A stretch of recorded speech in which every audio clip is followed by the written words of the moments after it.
장애와 악조건이 마찰을 일으키고 큰 불을 일으킨다. 장애와 악조건이 마찰을 일으키고 결과적으로 큰 불을 일으킨다라는 제목으로 하나님 말씀 증거하도록 하겠습니다.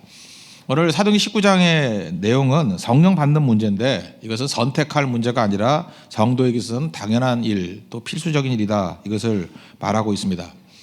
사실 1절부터 그 앞부분에 있는 6절까지 내용들을 굉장히 영적으로 깊이 풀 수 있는데 오늘은 이제 흐름으로만 한번 보도록 하겠습니다.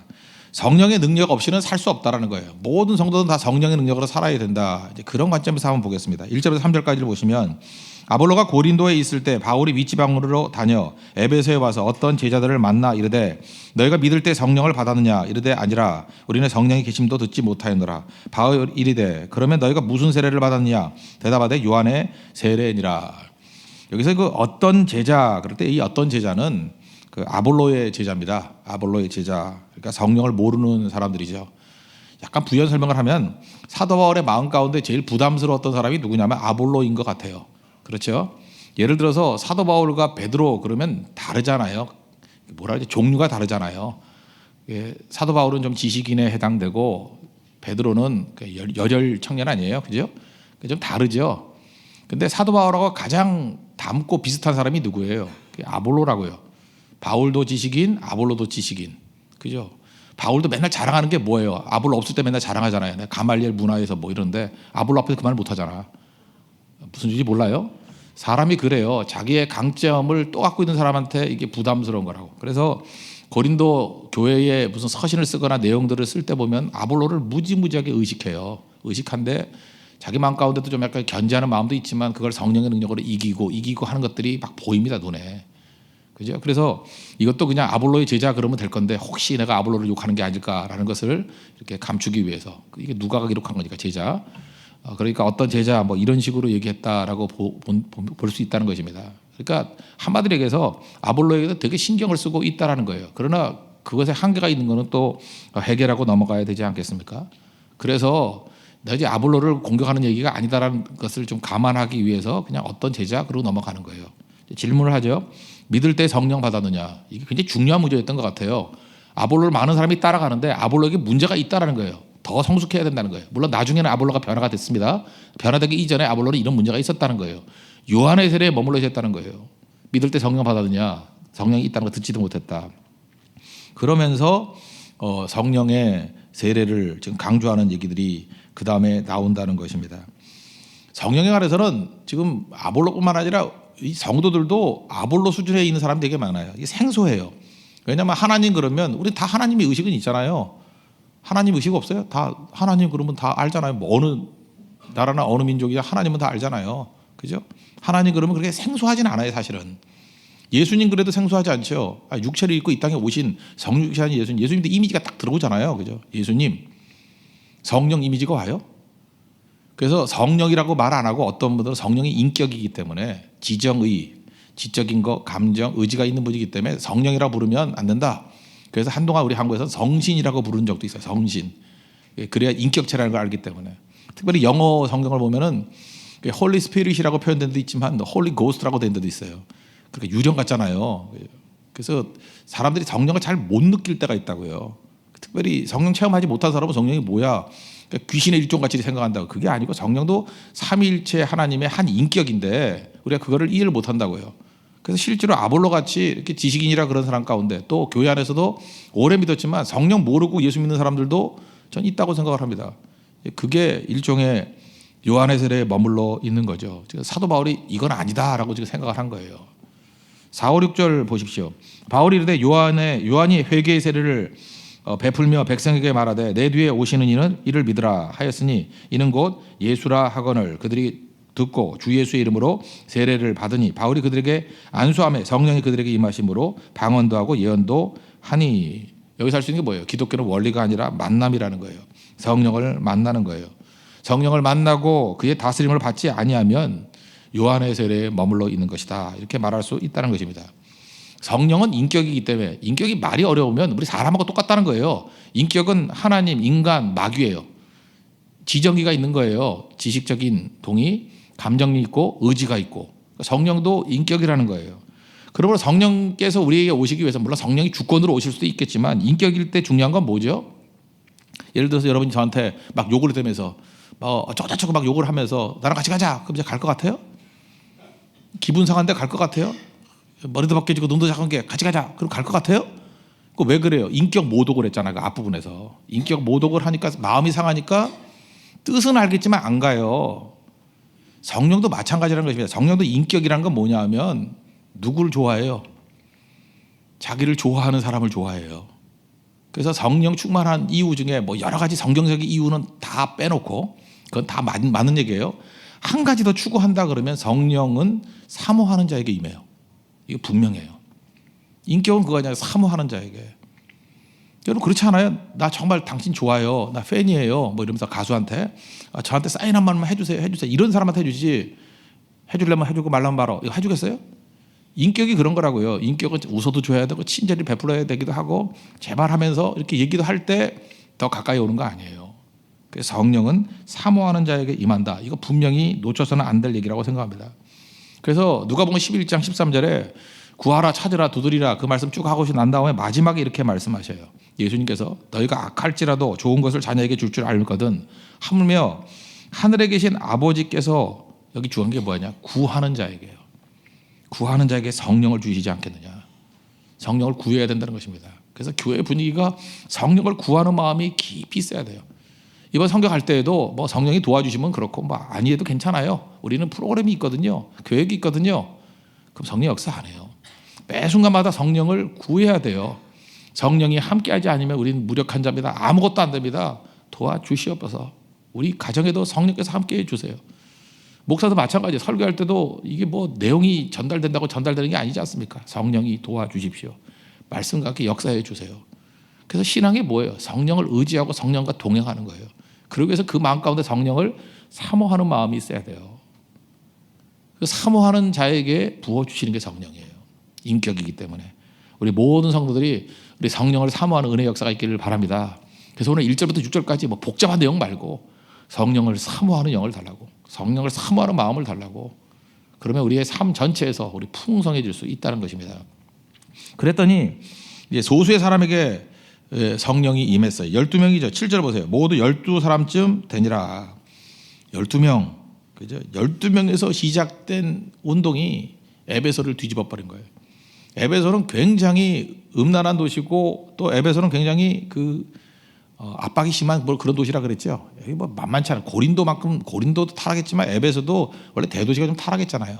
3차 전쟁의 중심지가 에베소인데 에베소도 만만치가 않았다고요. 근데 에베소가 이렇게 뒤집히게 되고 거기 은장색들이 뭐 우상숭배도 갖다 팔고 책도 태운 게 뭐 몇만 달러치 되고 막 이런 일이 벌어진 이유가 12명부터 시작됐다고. 그래서 옛날에 제가 에베소에 12명 그래가지고 한번 모임도 만들었던 적이 있거든요. 아주 젊었을 때 총각 때 그랬던 적도 있다고요. 근데 12명이 안 돼가지고 흐지부지 돼버렸었는데 그 에베소에 12명 그래서 우리 12명이 뒤집어 엎자 막 그랬어요. 그때 하나님 앞에서 막 기도하고 근데 이상하게 꼭 12명이 안 되더라고. 한 9명, 8명 하다가 또 오면은 또 타락해서 넘어지고 막 그래서 나중에 그냥 말아버렸었는데 여러분 잊지 마십시오. 여러분 팀이 이 에베소 12명 돼 보십시오. 그럼 뒤집어요. 교회도 변화시키고 나라도 변화시키고 얼마든지 변화될 수 있다는 것입니다. 이 12명의 에베소의 12명. 요한의 세례에 머물러 있던 이 12명이 성령 받고 난 다음에 그들이 놀라운 역사를 일으켰다는 거예요. 이 12명 잊지 마십시오. 예수님 제자 12명만 있었던 게 아니라 에베소에 12명도 있었다는 거예요. 여러분 이번 팀이 이 에베소 12명 같은 능력 있는 종들이 되기를 바랍니다. 이들이 했던 일이 뭐냐? 이 12명의 성령 충만한 사람이 나갔더니 이제 나타난 현상이 두 가지가 나타나요. 첫째는 방해가 있었어요. 하나님의 백성들이 나아갈 때 평탄함만 있느냐? 절대 그렇지 않아요. 방해가 있다는 거예요. 우리 8절부터 10절까지 보십시오. 바울이 회당에 들어가 석 달 동안 담대히 하나님 나라에 관하여 강론하며 권면하되 어떤 사람들은 마음이 굳어 순종하지 않고 무리 앞에서 이도를 비방하거늘 바울이 그들을 따라 제자들을 따로 세우고 두란노 서원에서 날마다 강론하니라. 2해 동안 이같이 하니 아시아에 사는 자는 유대인이나 헬라인이나 다 주의 말씀을 듣더라. 이게 굉장히 중요한 건데 방해가 있었단 말이에요. 방해가 있어가지고 회당에서는 전할 수가 없었어요. 회당에서는 못 전하니까 따로 두란노 서원이라는 걸 만들었어요. 지금 우리 출판사가 아니에요. 이건 성경학교, 그저 이렇게 신학교 비슷한 거예요. 두란노 서원을 만들어서 저는 이거에서 우리 성경의 인사이트를 얻은 거예요. 날마다 강론하니, 날마다. 그러니까 가끔 뭐 새벽기도 했다 안 했다 그런 게 아니에요. 그죠? 날마다 모여서 하루도 안 빠지고 바울은 이게 매력적이에요. 날마다 그죠? 날마다 그걸 몇 년 동안 했어요? 2년 동안. 2년 동안 날마다 말씀을 강론했더니 이게 에베소죠. 에베소가 소아시아 동쪽에 있거든요. 터키 동쪽에 서쪽에 있거든요. 끝에 에베소. 여기서 훈련 받았던 사람들이 소아시아 7개 요한계시록에 나오죠. 그죠? 그 7개 사실 사도 바울이 가지도 않았다 6교회는. 근데 거기에 교회가 세워졌던 이유가 뭐예요? 이 두란노 서원에서 2년 동안 말씀을 가르쳤을 때 배웠던 사람들이 흩어져서 세웠던 교회들이다. 이렇게 추정을 해요. 놀라운 일이죠. 무슨 얘기예요? 방해가 있더라도 계속 하면 된다는 거예요. 꾸준히 하면. 그러니까 마귀가 제일 좋아하는 사람이 누구냐면 잠수 타는 인간들이에요. 그죠? 너무 기뻐해요. 내가 너를 기뻐하노라. 그죠? 내가 너 때문에 감격하노라. 들쑥날쑥하고. 제가 이렇게 말하는 건 뭐하지만 한국의 대부분의 성도들이 여자들 아니었어요? 여자들. 근데 파워가 없었던 이유가 뭐예요? 여자들이 마귀에 이거 넘어진 거예요. 여자들은 이게 감정의 기복이 있잖아요. 이 감정 기복 때문에 뭐 뜨거웠다 식었다 뜨거웠다 냉탕 온탕 그래서 마귀 밥된 거예요. 죽도록 충성합니다. 남자들은 어때? 미지근해 보이지만 한 번 가면 끝장 보잖아요. 그렇지 않아요? 저 사람이 예수를 믿는 건지 안 믿는 건지 그러다가 3년 있다가 성령 충만한 사람이 돼 있더라고. 그동안 변화가 보이지도 않아요. 여자들 같은 벌써 몇 번 메일 보냈어요. 그죠? 나 변화됐다고. 그리고 또 돌아보면 타라가 있고. 하여튼 맨날 이 꼴이잖아요. 그죠? 근데 바울이 역시 남자예요. 남자 중에 남자예요. 한번 칼 뽑아놓으니까 날마다 강론하게 2년 동안 하잖아요. 그래 작품이 나오죠. 뒤집어지는 거예요. 뒤집어지는 거. 놀라운 일들이 벌어지게 된다는 것입니다. 부흥은요. 편한 곳에서 일어나는 게 아닙니다. 부흥은 큰 어려움이 있는 곳에서 일어나요. 우리 한국이 부흥했을 때를 한번 보십시오. 어떤 상황이었어요? 일제강점기예요. 그죠? 사람들 모아놓고 뭐 교회에서 불태워 죽이기도 하고 신사 참배 안 한다 그러면 감옥에 집어넣고 많은 사람 죽었어요. 거기서 부흥이 일어났어요. 또 한국 전쟁이 있었습니다. 공산주의자들 많은 사람들 죽였잖아요. 그죠? 성도들 죽이고 넘어뜨리고 교회 폐쇄하고 북한은 교회 없는 거 아시잖아요. 그죠? 그런 상황 속에서 부흥이 일어났어요. 날마다 기도하고. 그래서 장애가 있으면 마찰이 일어나고 마찰 이후에 큰 불이 일어나요. 장애가 있으면 악조건이 있으면 마찰이 일어나고 더 큰 불이 일어나요.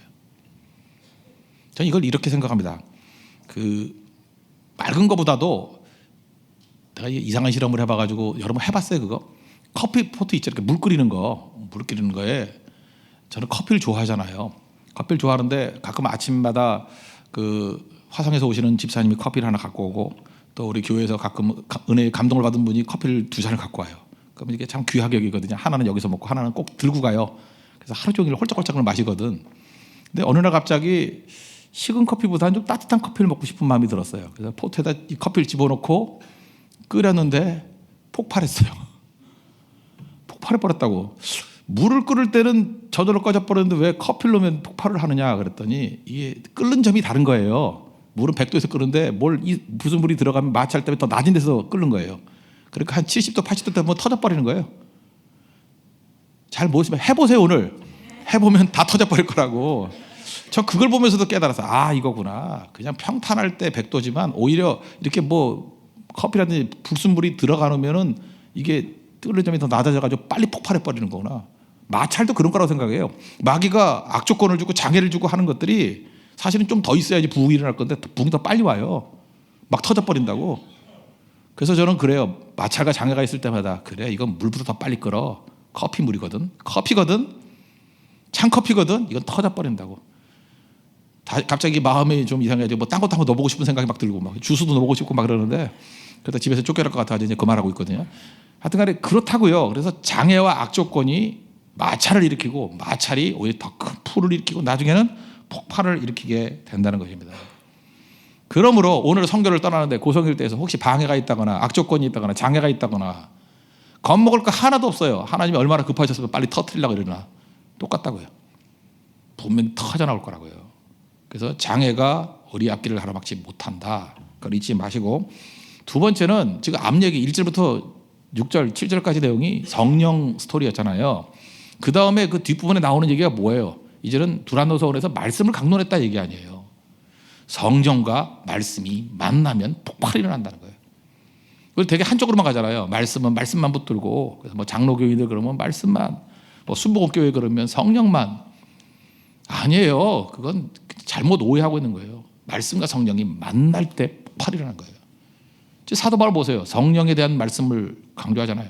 너는 성령을 아느냐? 모릅니다.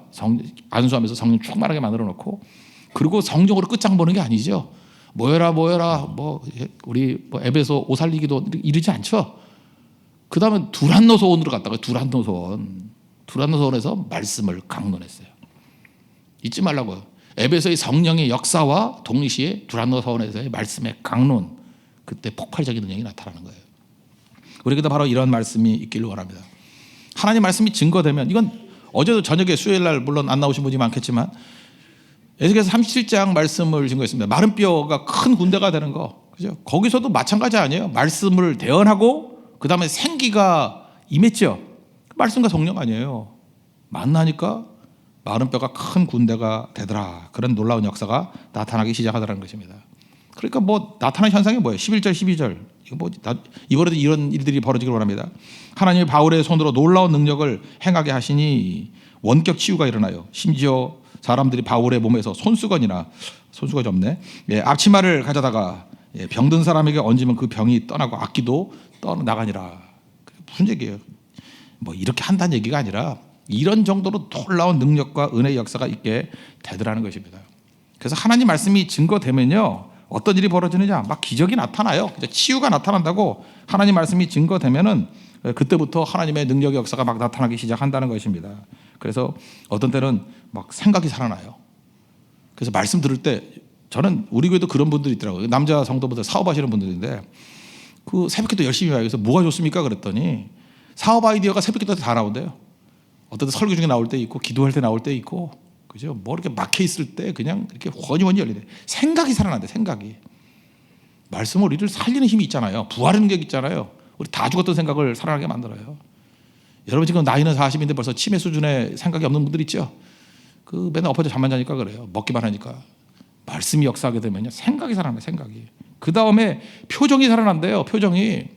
우리 말씀 듣고 표정이 밝아진 사람이 얼마나 많은데요, 그죠? 아무 표정도 무표정한 사람들이 표정이 생명 어린 표정으로, 돌멩이에 맞아 죽던 스테반이 천사 얼굴 됐듯이 이렇게 변화가 나타나기 시작해요. 또 하나 중요한 게 몸이 살아나요. 몸이. 암도 치유받고요, 오랜 질병도 치유받고, 어떤 사람은 이게 막혀, 이게 뭐라 하지, 소화기 하나 그러나요? 맨날 이게 배에서 뭐가 얹혀 있었대요. 근데 말씀 듣는 순간에 그냥 뻥 뚫려 버렸대요. 뻥 뚫린 게 뭐냐? 꼬르륵 소리가 나야 되거든요. 여러분도 지금도 옛날에는 이게 꼬르륵 소리가 나야지 이게 그 소화가 되는 건데, 향후 이제 이전까지 한 2, 3개월 동안 꼬르륵 소리가 한 번도 안 나는 사람들은 지금 분명 문제 있는 거예요. 너무 먹고 계시는 거예요. 이게 비어 있어야 꼬르륵이 되잖아요. 그죠? 물 안 빠질 때 답답하죠? 너무 잘 빠지는가 보죠? 예, 세면대 물 안 빠지면 답답하죠. 근데 이게 뚫릴 때 꼬르륵 하면서 이렇게 빠져버리잖아요. 위도 그래야 된다는 거예요. 그러면 하루에 2-3시간 정도는 배고픈 상태가 돼야 된대요. 비어있는 상태가. 그래서 다 빠져야 되는데 빠지기 전에 막 밀려가지고 식도까지 올라와가지고 목까지 올라오고 막 그러잖아요. 그러니까 문제가 되는 거지. 그죠? 이게 순환이 되게 만들어요. 순환이. 그런데 말씀이 들어가면요, 그렇게 막혀있던 게 뻥 뚫려버려요. 그 느껴지는 거예요. 느껴지는 거예요. 몸이 순환이 되기 시작해요. 피도 돌기 시작하고, 소화기도 돌기 시작하고, 호흡기도 돌기 시작하고, 다 순환 아니에요. 호흡기도 돌고, 숨도 마시고 내쉬고 돌고, 그죠? 피도 돌고, 그 다음에 그 소화기도 돌고, 다 도는 거예요. 그래서 뻥뻥뻥 뚫리는 거라고. 이게 말씀의 역사라고. 교회도 마찬가지야. 이렇게 소통이 안 되다가 이게 뻥뻥 뚫려가지고 막 소통이 되기 시작해요. 능력이 나타나기 시작해요. 부르짖고 말씀 듣고, 부르짖고 말씀 듣고 열매 거두고, 이런 일이 벌어진다고요. 이게 에베소의 기적의 초점입니다. 이 다음부터 이제 에베소가 막 뒤집히는 얘기가 막 나와요. 19장에. 그래서 에베소 사역이 굉장히 중요한 거라고. 그리고 20장에 넘어가서는 에베소 장로들과 헤어지는 거 알죠? 밀레도에서. 그런 일들이 막 벌어진다고요. 이게 어마어마한 사건이에요. 사실은. 언제부터 시작됐어요? 성령을 모르는 사람들이 성령을 받고 말씀으로 부딪혀서 폭발적인 능력이 나타나고, 그 에베소의 12명이 에베소를 뒤집은 것이 결국은 나중에 로마까지 뒤집혀야 되는 원동력이 된 것입니다. 출발이었다는 거예요. 여러분, 오늘이 그 출발이 되는 은혜 역사가 되는 시작되길 바랍니다. 이번 고성에서 큰 은혜가 임하고, 이번 주일에 돌아왔을 때 승접을 안고, 그 이후에 이제 3월 14일부터 네팔 선교 있고, 또 4월 달에 말레이시아 선교 있고, 또 인도 계속된 선교들이 있습니다. 하나님의 사역들을 감당할 수 있는 우리 믿음의 신실한 영들 되기를 축원합니다. 예, 모두 다 자리에 서하겠습니다. 공동체 기도 드리겠습니다. 우리 찬양은 아까 384장 찬양하겠습니다. 다 같이 기도하겠습니다. 성령 없이 살 수 없습니다. 성령을 모르면 요한의 세례에 머무는 것입니다. 기독교는 원리가 아니라 만남입니다. 성령을 인격적으로 만나게 하소서. 성령은 인격이기에 사모하는 것이 중요합니다. 성령을 간절히 사모하게 하소서. 성령의 사람은 소수라 할지라도 변화시킵니다. 에베소의 12명이 에베소를 뒤집었습니다. 우리 팀도 에베소의 12명이 되게 하소서. 부흥은 편한 곳이 아닌 방해가 있는 곳에서 일어납니다. 장애와 악조건이 마찰을 일으키고 그것은 큰 불을 일으킵니다. 성령과 말씀이 만나면 폭발이 일어납니다. 성령과 말씀이 같이 가는 폭발력을 지닌 성도가 되게 하소서. 스스로 한계를 긋지 않게 하소서. 주께서 함께 하시면 어떤 일이 벌어질지 모릅니다. 나를 생명의 도구로 사용해 주소서. 예수님의 이름으로 기도합니다. 아멘. 384장 1절만 찬양하고 저 식사가 있다 그러니까요. 원래 밥은 빨리 먹으면 안 된다 그러는데 뭐 한 번이야 그럴 수 있겠죠. 그냥 빨리 드세요. 드시고 우리 7시 정도에 출발하도록 하겠습니다. 384장 1절만 찬양하겠습니다.